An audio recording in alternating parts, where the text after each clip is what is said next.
What it do, cuckolds? It's your boy, the Hater, and this is literally the 4th time I've started this video because we're doing an episode of Hater on the Road, and I was stuck in traffic, and the guy in front of me just wouldn't keep going forward.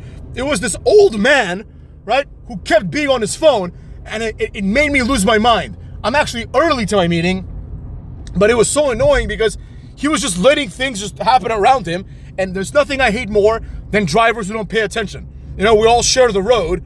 We're trying to not die up in this piece, old man. But anyways, let's get to it. This video is about how NXT is complete garbage. Now, I'm not going to per se review the episode of NXT that we watched last night. I'm sure a lot of people watched it, about 45 total, right? But I am going to use this episode to make these points. So we've got that going on right now. Here's how the episode went down up in this piece. First things first, right? HBK comes out and the fans start singing along to his theme song, right? It's just par for the course now. There's nothing about this that's like new or surprising, but it happened, right?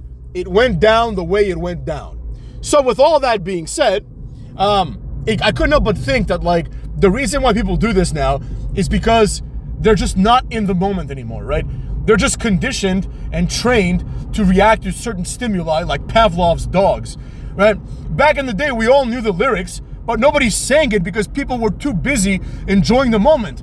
The moment being, Shawn Michaels just came out. But I understand, it's hard to get excited about this Shawn Michaels because this one doesn't wrestle and he just bores everyone to death. So you get excited about the only thing that's still the same, comparing this Shawn Michaels to prime Shawn Michaels, right? And that is his theme song.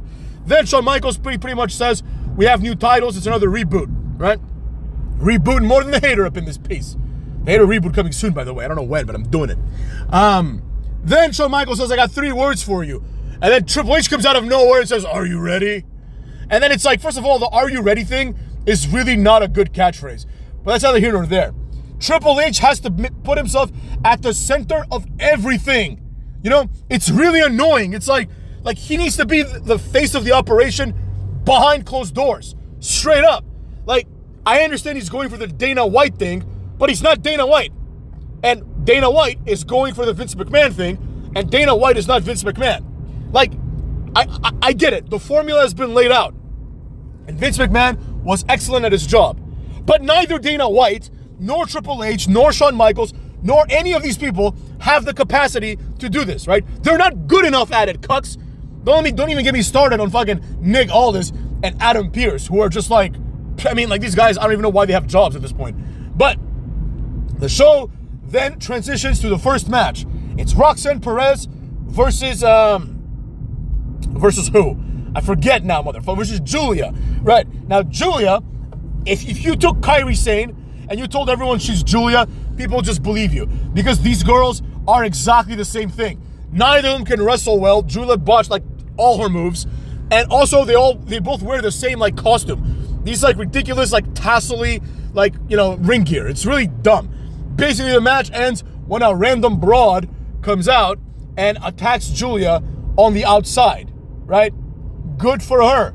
And people are wondering who could this be because this person came in with like wearing a hoodie, right? And the announcers, like she takes off her hoodie and mask, and the announcers are like, oh my God. And I'm thinking to myself, who the fuck is that?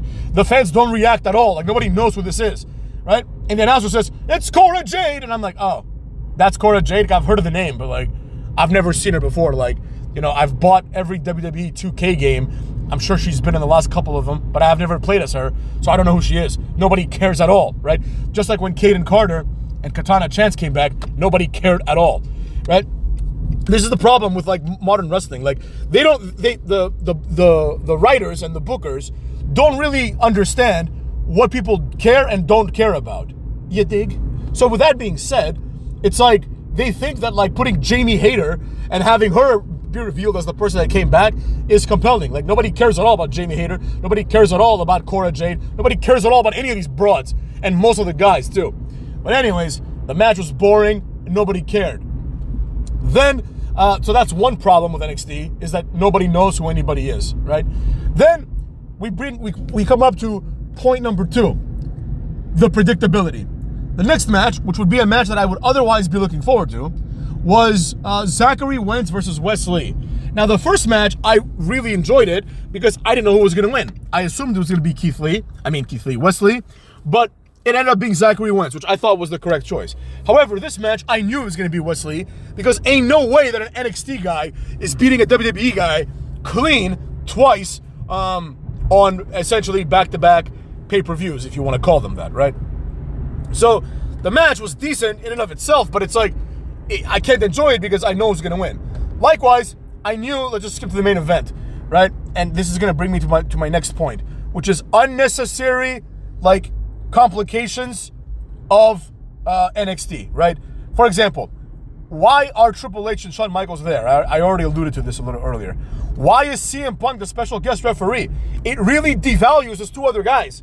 CM Punk is someone who, like it or not, he's a main event guy now, right? He's going to be wrestling Drew probably in the main event. I mean, I would imagine that Roman Reigns is going to main event, but because it's Hell in a Cell, there's a chance, because every Bad Blood has been main evented by Hell in a Cell. So, you know, there's a chance there.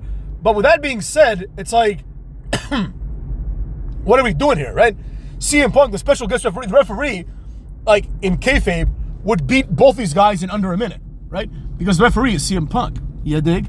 So with all that being said, CM Punk is out there getting it done, being a referee, and it's like, well, CM Punk is there so he can raise Trick Williams' hand. Like, we already know that's the reason, right?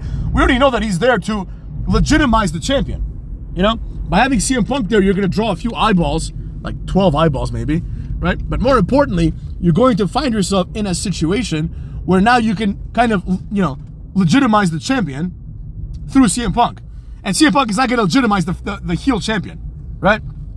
And given this is a rebrand, it's time for a new start, basically, right? It's time for Trick Williams to carry us forward into, like, what's going to undoubtedly be the worst era of NXT yet. Like, I can't wait till the viewership numbers come out for this. It's going to be like 20,000 people. Nobody gives a shit, you know what I mean? And that's the thing. And I will talk about one last segment, of course, which is The Miz and Obafemi. So, Miz and Obafemi, along with Tony D'Angelo. First of all, I don't like how they keep pronouncing Tony D'Angelo's name Tony D'Angelo, right? If he's an Italian, then he would know that the correct pronunciation is D'Angelo, right? You don't just pronounce the D separately and then say whatever's after the apostrophe. That's retarded, right? The D is pronounced D in almost every language ever. So after an apostrophe, you say D'Angelo. That's how you pronounce it in Italian. Now, I understand that Tony D'Angelo is an Italian-American as a character, right? But even an Italian-American would have enough sense to pronounce their last name correctly, right? Although I have heard some people who have complicated Italian last names mispronounce them, right? It really goes to show how stupid some people are.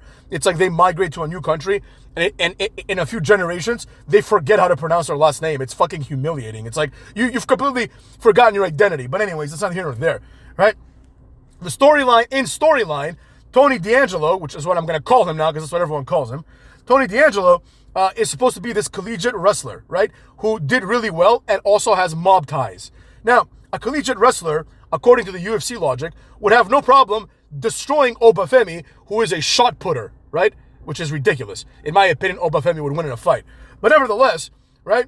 He's presented as a coward. Like, not a coward. Like, Tony D'Angelo is not presented as a coward because he's going to fight. But he's presented as someone who's afraid of Obafemi. When in real life, this guy, like, even though I think Obafemi would beat him in a fight, I don't think this guy would be afraid of him, right? He's a combat athlete. And then if you take into account the fact that he's supposed to be this mobster in kayfabe, it's like those people are afraid of nobody. Like, you know what I'm saying? Like, if you've had the displeasure of knowing, like, bad people like that, like I have, they are afraid of nobody, motherfucks. Like, there are people that I know half of Obafemi's size who would grab him by the throat, put his head in a toilet, put the gun to the back of his head, and then say, now what? You know what I'm saying? Like, there are people that are built differently than you and I, believe you me. You know what I'm saying? And that's not a good thing. It's not a good thing, believe me. These people are not good people.